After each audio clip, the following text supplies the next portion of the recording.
Associate sponsor UltraTech cement. Bhiwandi लोकसभेसाठी 20 मे रोजी होत असणाऱ्या मतदानासाठी आता प्रशासन यंत्रणा सज्ज झालेली आहे।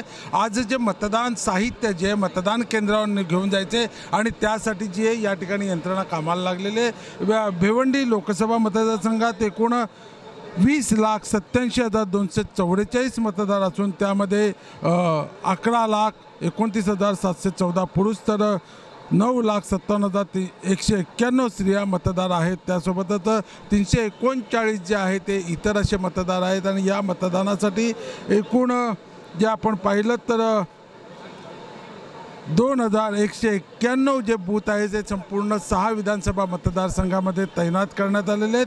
त्यासाठी या मतदान केंद्रांसाठी 14,460 कर्मचाऱ्यांची नियुक्ती केलेली असून 936 वाहनांची तजवीज केलेली आहे, ज्यामध्ये बस असेल, मिनी बस असेल, ट्रक असेल, जीप्स असतील यांचा समावेश आहे। यासोबतच मोठ्या प्रमाणात पोलीस बंदोबस्त लावण्यात आलेला आहे ठिकठिकाणी। आताच्या घडीला आपण पाहतो या ठिकाणी जे काय विधानसभा निहाय केंद्र बनवलेले आहेत त्या ठिकाणाहून जे मतदान अधिकारी कर्मचारी आहेत आपलं साहित्य आपल्या ताब्यात घेणार आहेत आणि त्यानंतर ते आपल्या मतदान केंद्राकडे जाणार आहेत। एकूणच जर पाहिलं ती ज्या भिवंडी लोकसभेमध्ये जी मतदान होते त्या मतदानासाठी निवडणूक यंत्रणा पूर्णपणे सज्ज झालेली आहे।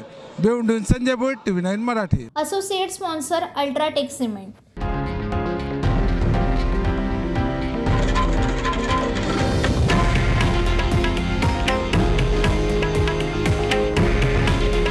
हे आहे देशातील नंबर 1 न्यूज नेटवर्क आणि आपण पाहत आहात TV9 मराठी।